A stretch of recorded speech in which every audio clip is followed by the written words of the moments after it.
Okay, here is part two of the Brady Bunch Disclosure Edition. And I will go as long as I can on this part until my battery on my laptop dies or the dog wakes up and interrupts me, and I will make a third part. Most likely, I'm going to need a third part. So, once again, this is my Twitter and my blog. And if you like this kind of stuff, my PayPal,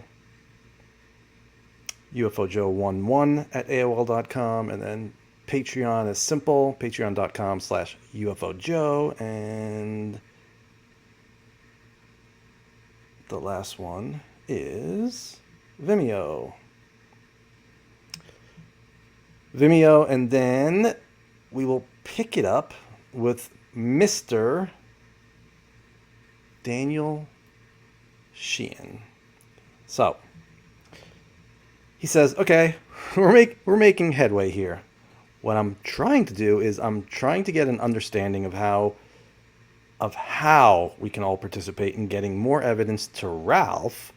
So Ralph is in a position to exercise completely responsible standards of a journalist's integrity to get this info further out to the people, and to understand what is a real event, a real story, and working with Lue, because Lue believes that a good deal of the information that the U.S. government is withholding merits being told to the American people, and that it's not legitimately classified. That's a pretty big deal. If that's true, we may have access to more information than we ever expected in the near future. Fingers crossed.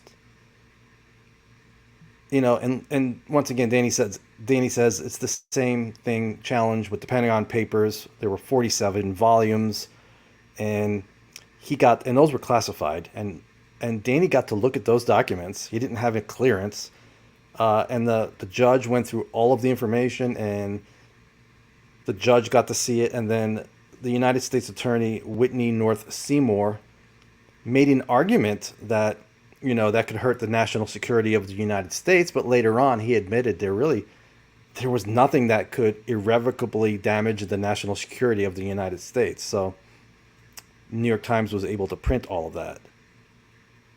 Just amazing if that would happen with a lot of the UFO information.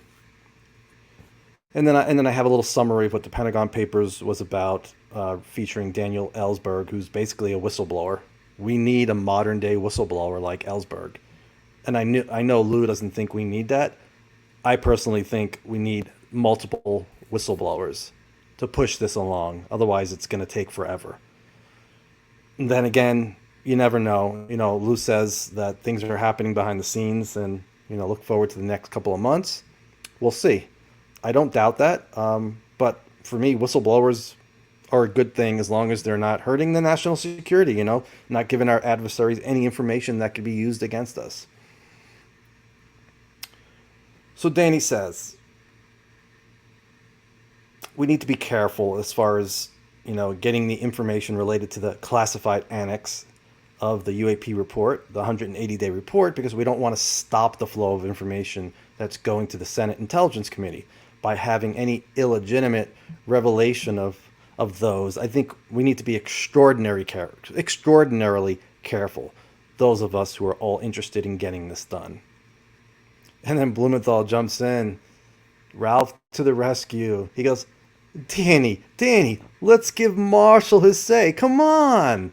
And Danny's like, listen, that was just the first part of our conversation. So, Marshall, I'd like to have you. Part of the distress this morning during your lecture, as you were talking, is that you never quite got to the allies of humanity, the good guys that you understand, that you're in communication with, that can come and be of some assistance to us, and sharing information that you're sharing with the people, and that the means by which you obtained this information, I want you to briefly explain that. And Adam, who worked on the Princeton lab with anomalies research and telepathy, He asks Alan, communicate to us what your understanding is about this particular phenomenon that Marshall is conveying, channeling, and what type of evidence there is to suggest that there may be some credibility to it. Okay, so Marshall, go ahead and please tell us about these allies. And we finally get to Mr. Marshall Summers. And he first of all, he says, as far as what's leaking out to the public from the government, not my domain, not my specialty.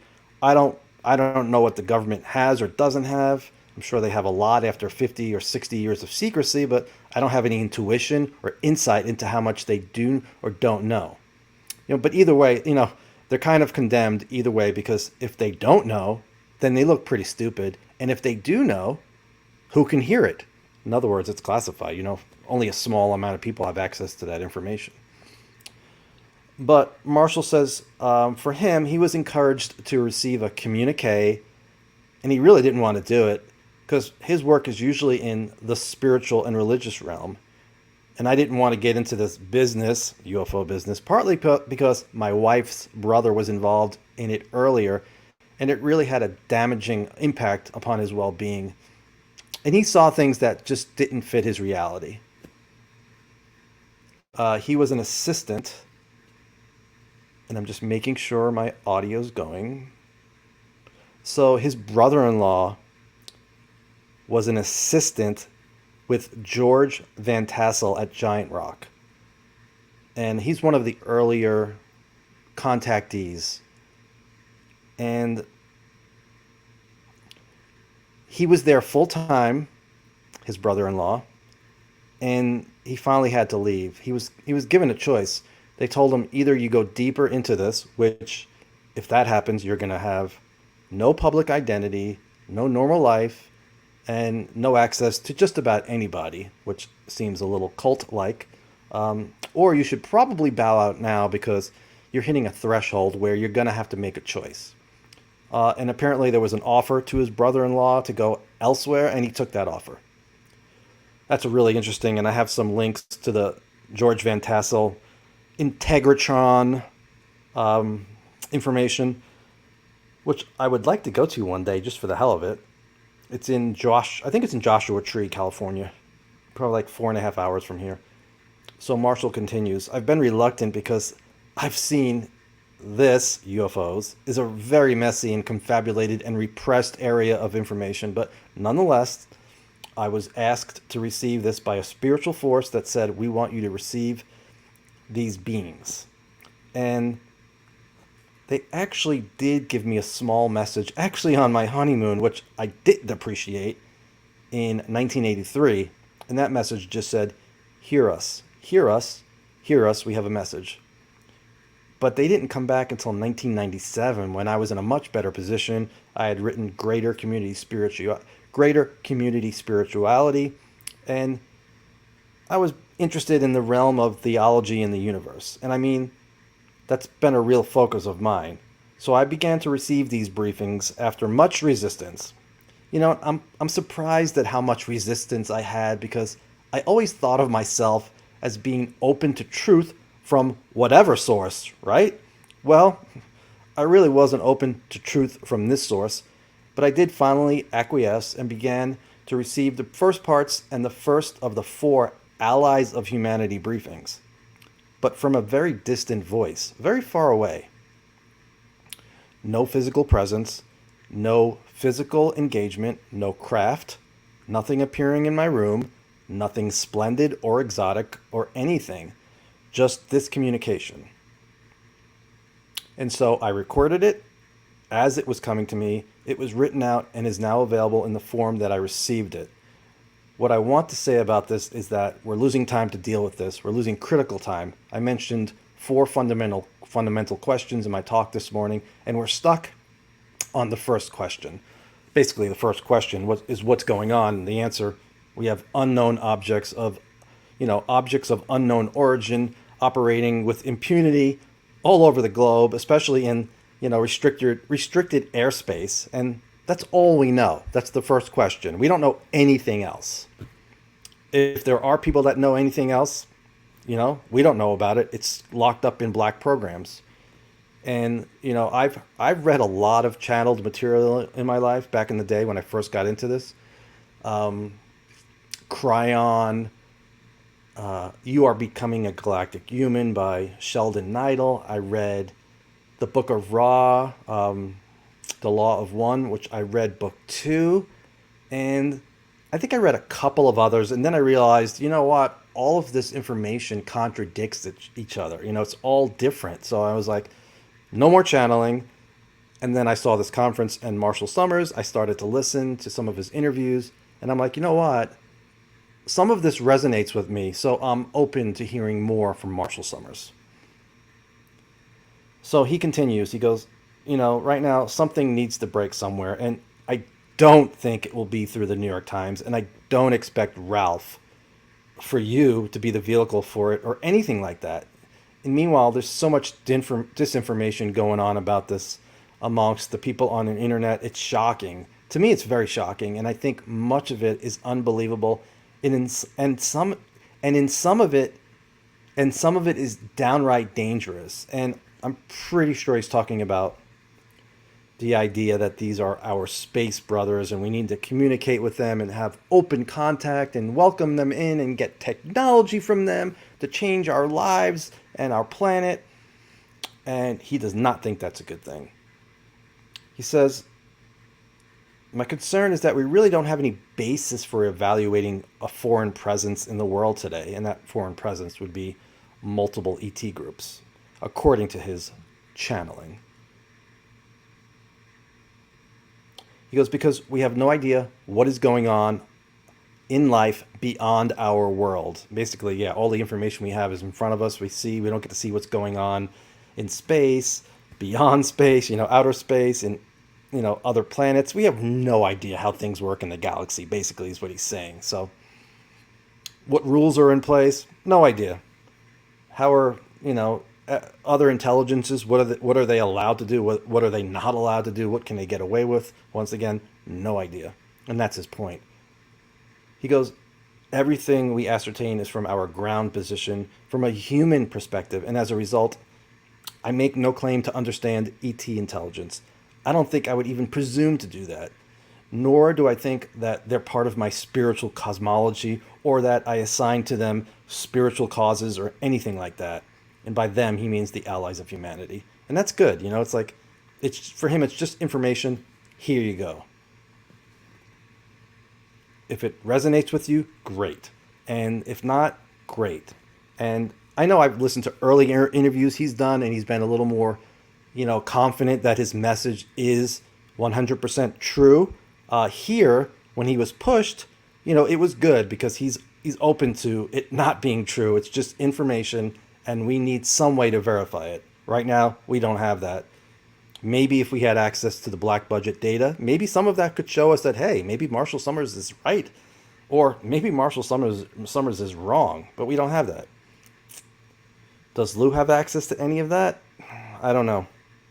I'm talking about information that would tell us intent and how many groups are here. Lue may have some of that information.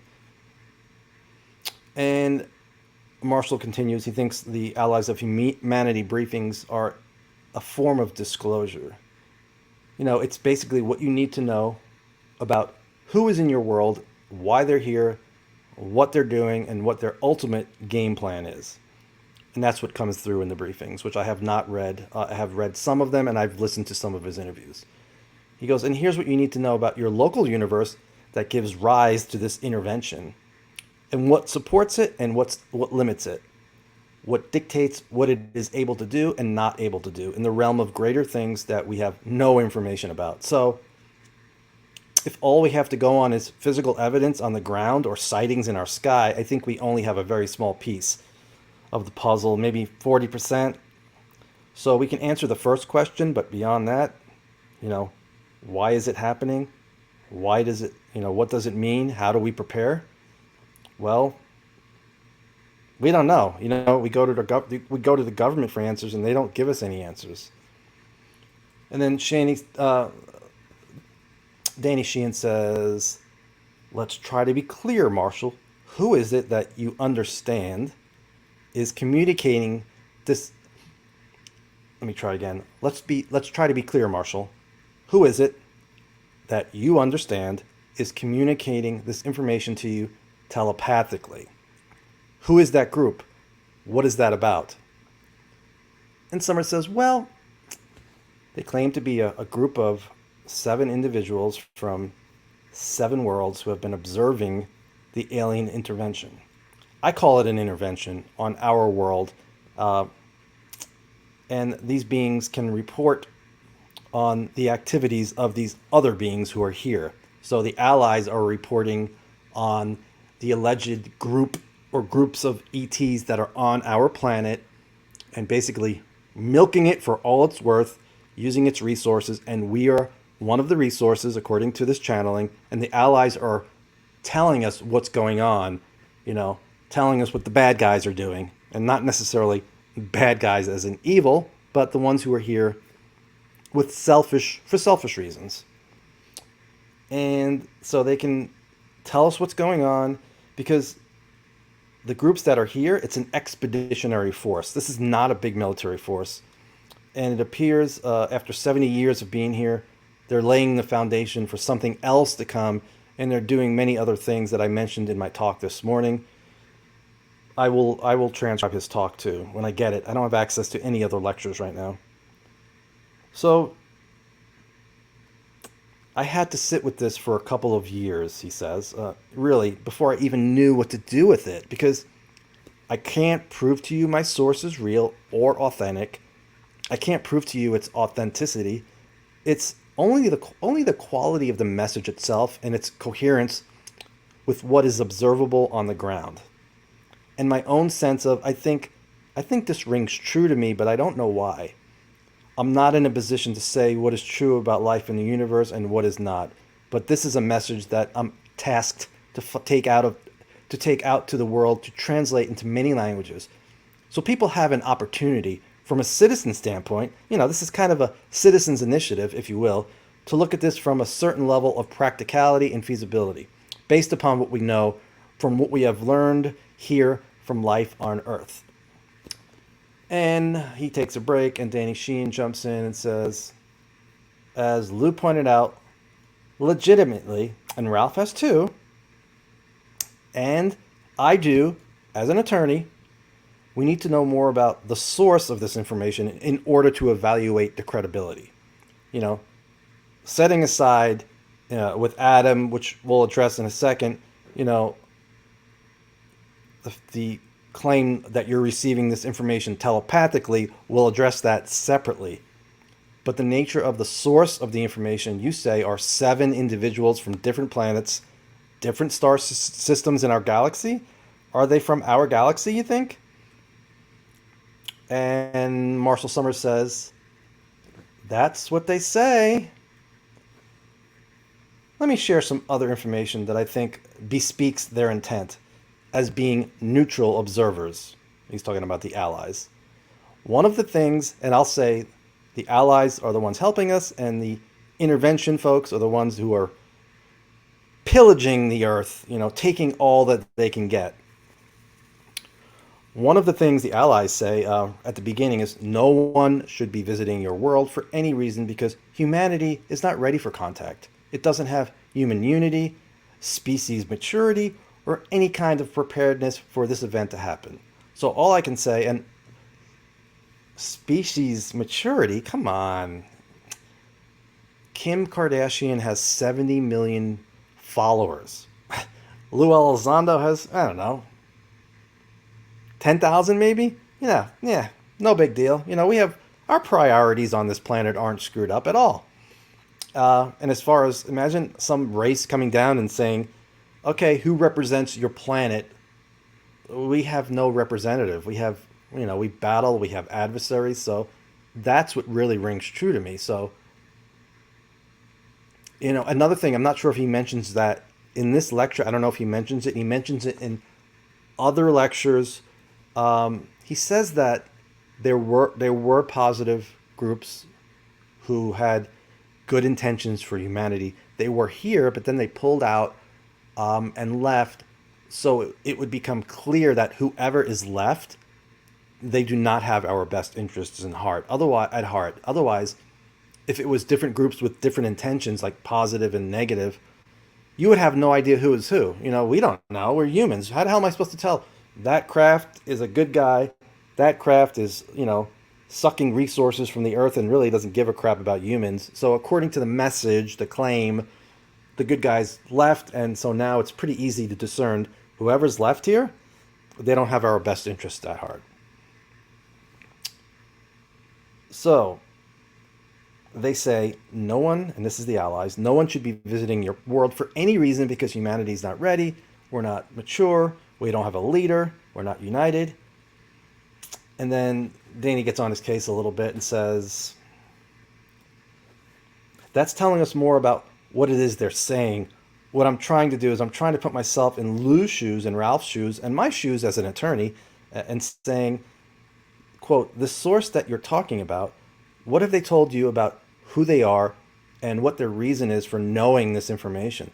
That's how you explore the credibility of a source, even if they're an unnamed source or a potential source that wants to maintain anonymity. I did the case that went to the Supreme Court to protect the identity of confidential news sources. And he laughs. He goes, so I'm respectful of that, but I need to know who they are and what is the means by which they profess to have access to knowing this information, if you can share that with us. And Marshall says their story, and they don't tell their identity and where they're from because they're acting as spies, basically. They come from planets where they're not even representing their planets. They're on some kind of greater spiritual mission because their planets represent free societies in a universe of large technological societies where freedom is either unknown or repressed. So it's a little confusing. That to me, that's a little confusing. So are they not part of their planets anymore? Are they just, are they part of whatever planets they are and they're just acting as rogue helpers for us? I would love a follow-up with him in the future.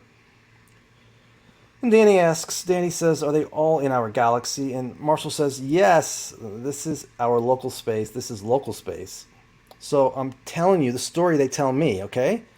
And that they underwent the kind of intervention in their history that we're undergoing now, and they were able to ward off that intervention through various means, sometimes violently, and that is why they have been asked to come and give us their wisdom about this, because we have no idea what's going on beyond our borders, and we're very limited in how we can fill out this picture. He says they were asked to come. I don't know who asked them. So was there a grand poobah of allies? Was there a boss man that we don't know about? That's probably in the books, which are 4 books in length, and they're free online. I mean, you could buy the physical book if you want, but all the information from the 4 books is available online. The alliesofhumanity.org for free. So Marshall says the allies, they're giving us the picture.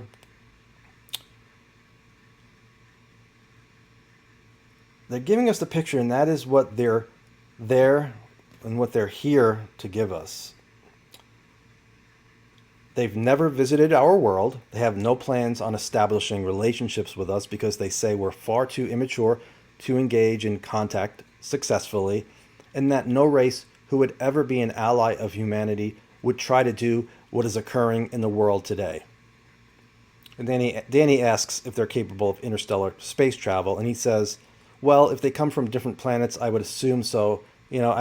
They actually say that space travel has been around even before human civilization, far before. So we're way behind that curve. And so we should never try to ascertain the limits of human. And then Mr. Blumenthal jumps in and says, Marshall, this is all very interesting, but in order to keep this discussion on track, I think we've got to figure out ways to establish the independent authority of information and how to get it out to the public. So while John Mack, Marshall, dealt with a lot of anecdotal accounts like yours, and they were very compelling, as is yours, He also realized that unless there was some way of verifying these accounts or making or checking them or testing them, they remain anecdotal. And anecdotal evidence, as Danny knows, is acceptable in court. People get convicted with it. But in the end, this discussion seems to require some other element of corroboration and verification, and how people who don't necessarily believe or who are skeptical can be led to understand the realities, the complexity. So let's figure out. For example, hearing your story, Marshall, I would say one interesting thing would be to study the physics or the mechanics of these communications. What changes are going on in your brain as this is happening. These are things that are amenable to scientific study, and that would conceivably or could result in some corroboration, some understanding of what process is involved. Otherwise, it's just anecdotal. This happened to me, and there's no way to check it. And it didn't happen to you, it just happened to me. And that's the end of the story.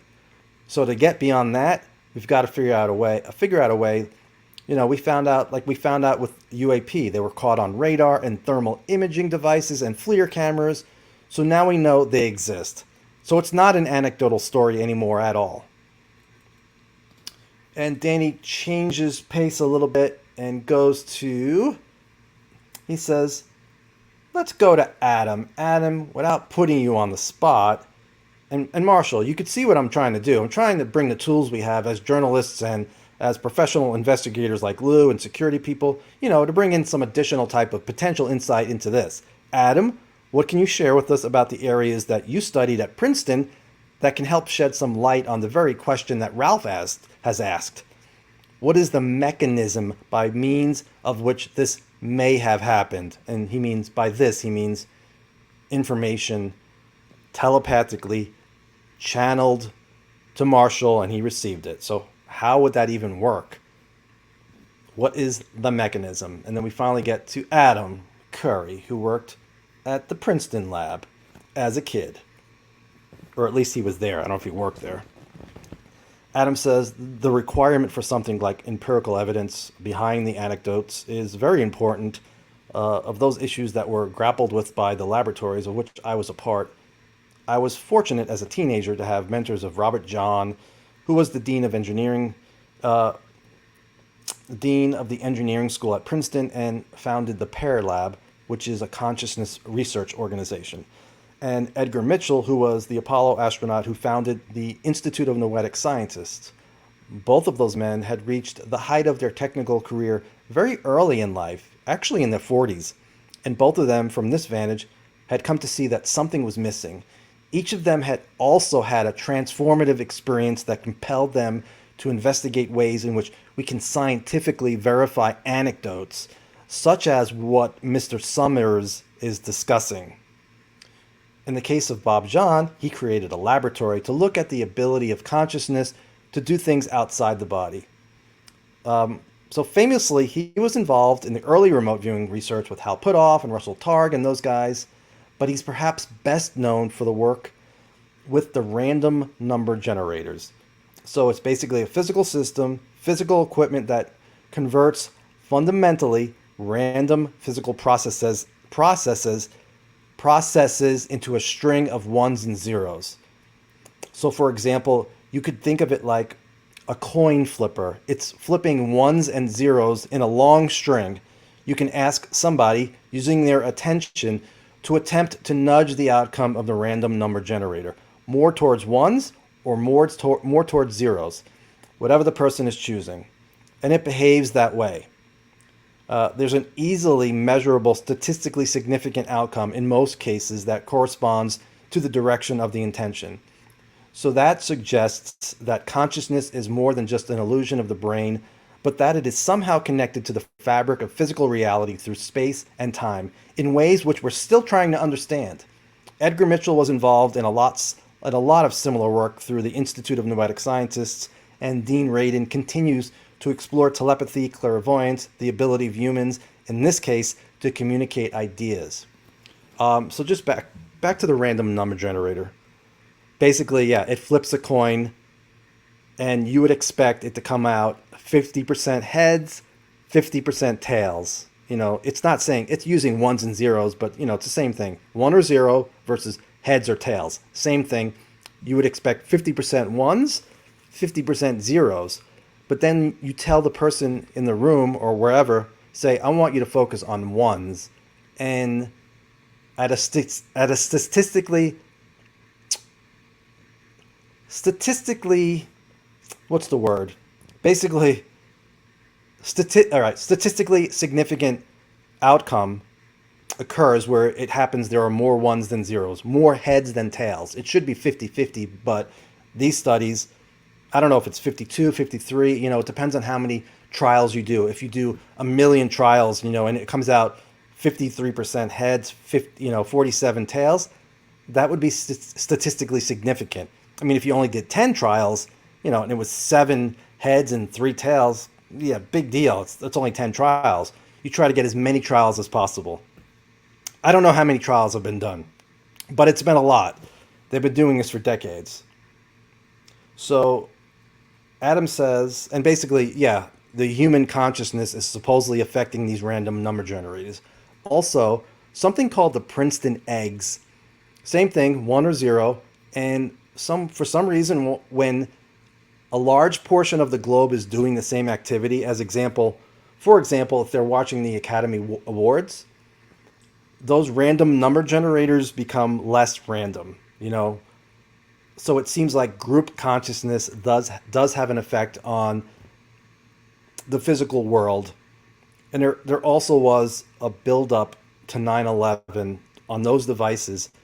You could see that the group consciousness, these things were random, and then they started becoming not random, and it built up to 9/11, to the first plane hitting.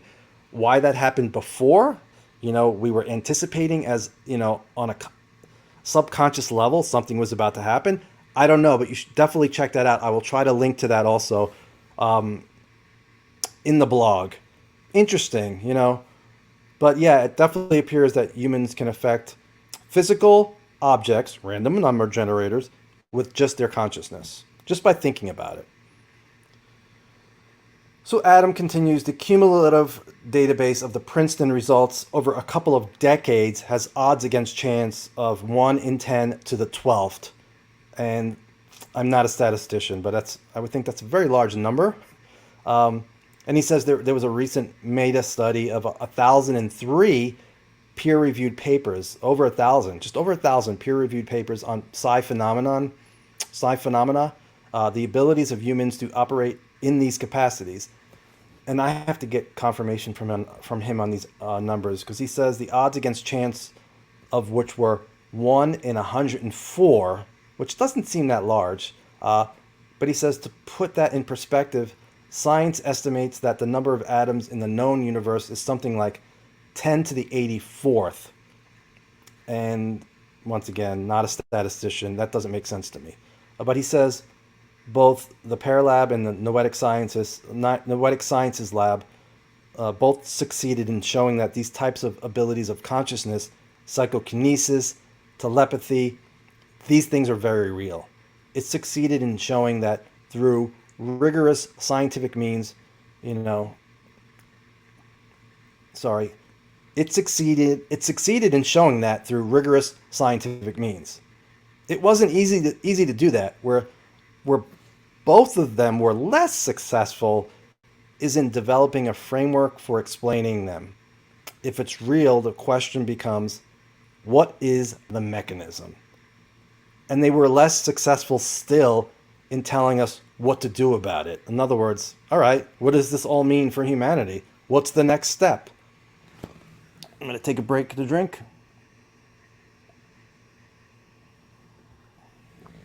And then Ralph jumps in and he says, also, they had to worry about duplicating it. And Adam says, well, these have been replicated. Remember, the key to these kind of experiments is replication. Get as many other labs and other scientists to have their own studies and replicate the same results. Adam says the issue of replication comes up in psi research because people are people, right? They're not constants that you can hold the same each time. So things like strict replicability in these studies is a slippery slope, slippery concept. But nonetheless, you still have highly significant p-values, and that represents, how much it is statistically significant. And I linked to p-values, so you can read up on that.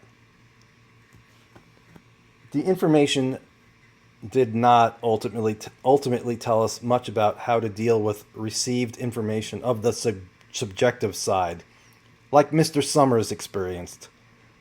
My experience is that the kinds of physical evidence that Mr. Elizondo has brought to the table with the UFO footage cannot and should not at this time, it's fundamentally different than the kinds of subjective anecdotes. And he's comparing that to Marshall Summers. It's so different. He goes, that's because its task is different.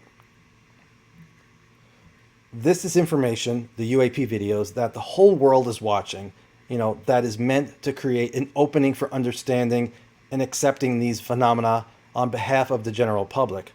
That's very different than the type of information that Mr. Summers is receiving. But I believe that the research that I just discussed does tell us that we cannot dismiss these type of received information and subjective experiences on the basis of there being no physical mechanism. In other words, just because we can't figure out how it works doesn't mean it's not happening. The evidence for this type of stuff existing is substantial. The only reason it's paranormal is because the standard model of physics has yet to explain it. Yet. And this is where Lue jumps in and adds some of his insight. And he says, if I may, Adam, real quick, I think you're absolutely correct. I think, as we mentioned before, the difference between paranormal and normal is usually just time. And that usually settles the argument real quick. I think from my perspective, I'm always very cautious. You said a couple of things that I think I'd like to reiterate, if you don't mind. But people who have transformative experiences, history is full of examples where human beings have had transformative or extraordinary experiences, and at the end of the day, it comes down to two things. And I would ask you, what is the difference between a vision and the hallucination? And from that really comes interpretation. One man's vision is another man's hallucination, and so forth. And I'm not at all saying one is or one is not necessarily what's happening here, meaning with Marshall. I'm just being in general terms. And there were studies in the 60s with psychedelic drug use that caused physiological changes, biological changes in the brain, that open up receptors to be able to do things. In some cases, people did get hospitalized because they saw strange things and they did strange things. But in other cases, people swear by the use of certain drugs that it opens the mind, allows them to be more receptive and do things. And there are some tests that were done. And this is still Lue, we do see interesting things that the human mind is able to do. I mentioned remote viewing, but there's been some other experiments, for example, with metronome synchronization. You see random number generators. I'm very familiar with that. And even to some degree, one could argue that, there has been some proposals. I'm not going to say by who or where I heard this from, if anyone asks, but even something like Havana syndrome. Imagine if a foreign adversary has developed a way to take psychotronic weapons development, which we were involved with, everyone was involved with in the 60s and 70s. And for those who don't know what psychotronic weaponry is, it is integration of technology, tronic, that's the word tronic, psychotronic, and human cognitive abilities to affect something physically, okay? So a machine in which, let's say the Russians and the Americans are playing a game of chess in the back of the room. There's a Russian sitting there, and he's got a little device there that is used to amplify certain thought waves to affect actions or make someone feel sick or make someone scared and make someone nervous. These were real experiments that were done, and there's some real interesting evidence to suggest that some of that may indeed be quite real. And I put up slide 9, which was part of the ATIP briefing that talked about the ability for an enemy, and since this was with ATIP, I believe the enemy is non-human, an enemy, to compromise national security. They could penetrate U.S. facilities, manipulate both physical and cognitive environments, influence decision makers, and use psychotronic weapons, cognitive human interface, penetration of solid surfaces, instantaneous sensor disassembly. I think he's talking about shutting off or turning on nukes. Alteration, manipulation of biological organisms, anomalies in the space-time construct, and unique cognitive human interface experiences, which I believe he told James Iandoli. He goes, that's your CE5. So Lue says, but again, we must, and I think we must always make sure that the first thing we have to recognize in anyone's claim of being able to do something like that is the difference between, again, a vision and a hallucination. And it might not be that cut and dry. It might be more subjective than that. There may be elements of both in someone who has, and this goes back to the whole idea of religion. If you look at any one particular religion out there, whether it's Western Judeo-Christian religion or any other religion that's Eastern, there are these moments of enlightenment, whether it be Buddha, who had his moment of enlightenment, or it be some of the Hindu gods, or again, Jesus Christ, or anybody else. They had these extraordinary claims. And again, in some cases, some people, it's disproven. And those are no longer religions. They're kind of these cults. And then you have religions where you have these bona fide claims of miracles, right? And being able to see things and being prophets. So by no means am I trying to discredit anything that Mr. Marshall has to say. I'm just saying that we have to approach this.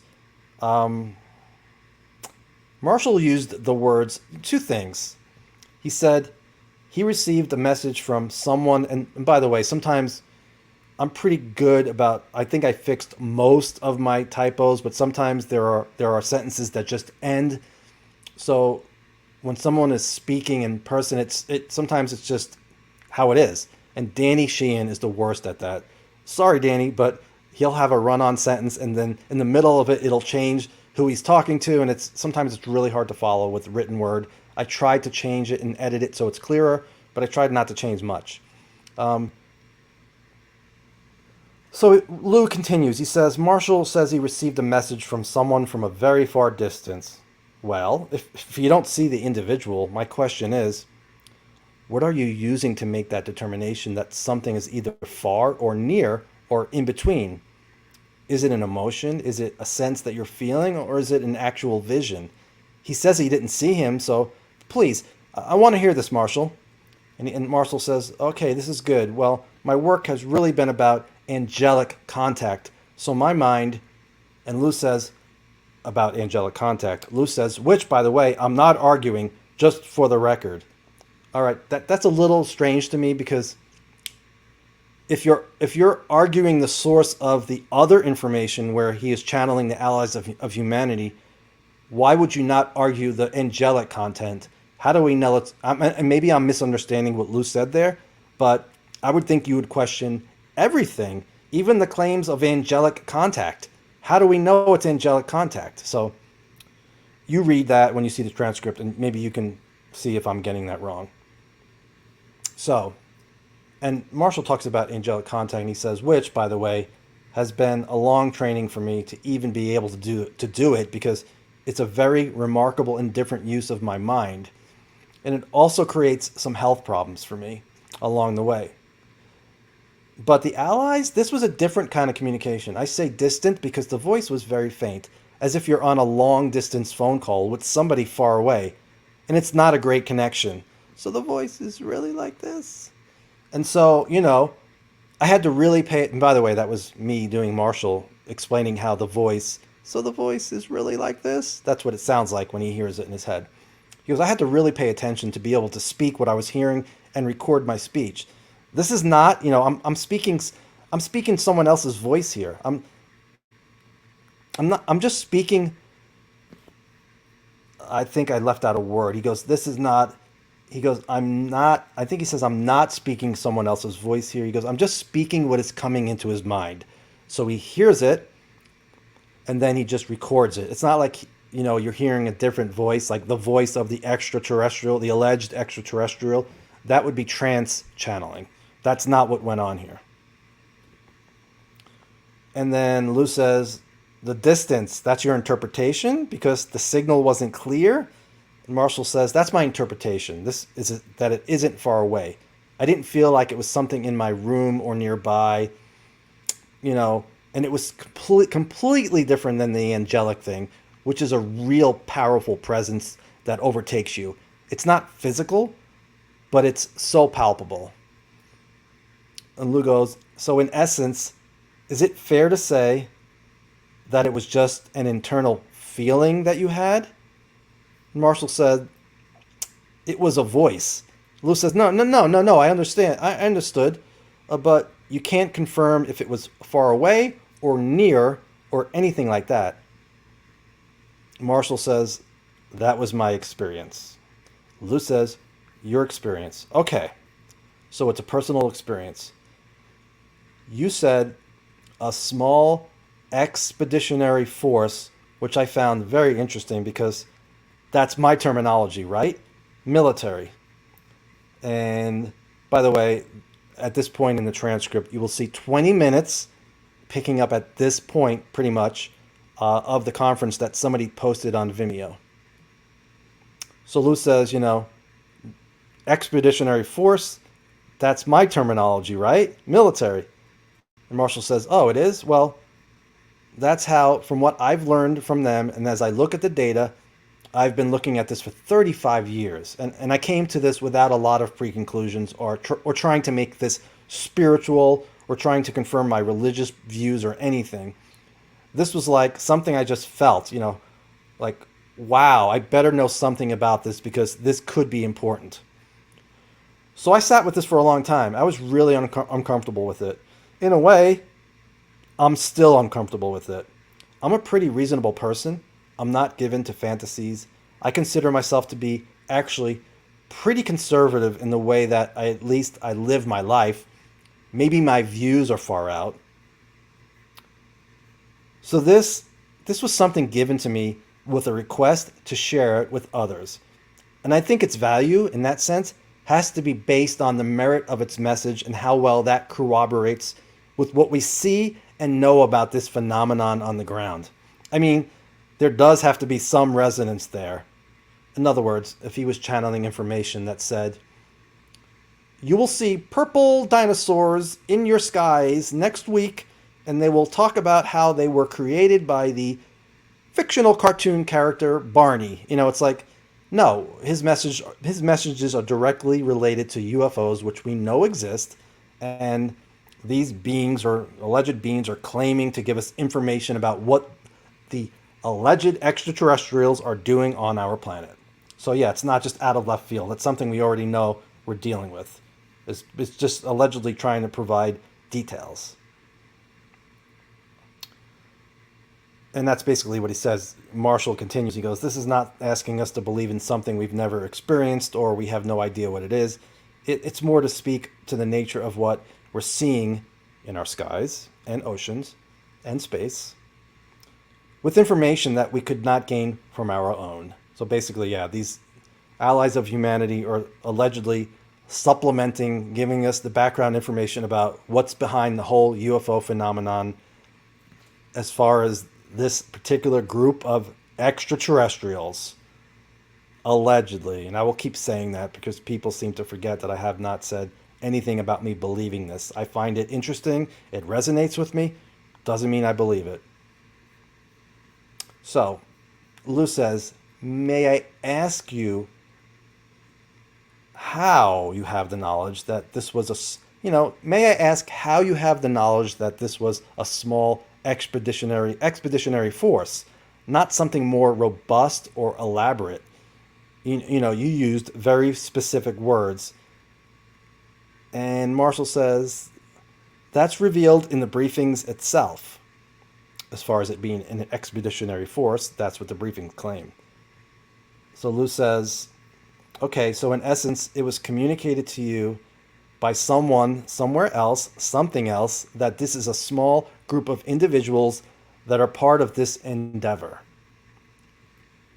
And Marshall says, yeah, they are. This is their claim. And okay, I'll accept it. I'll receive the information. I'll sit with it and see how I feel about it. Because I did that for quite a while. And I didn't want to be the person to deliver this. I can tell you that right now. This is not, the whole UFO thing is really messy. And I just, I learned from, sorry, not Adam. He goes, I learned from, and then Lue says, I can sympathize with you, as far as it being messy. I'm not arguing with you. And Danny says, I bet you can, and laughs. Lue says, if there's one person who can attest to how messy this is, how messy this topic can be, I am certainly the living proof of that. I'm just trying to figure out a little bit more about, and then Mr. Blumenthal jumps in and says, I gotta say, one of the fascinating things about this, and I'm going to take a break right now because the dog is up. I will be back in part 3.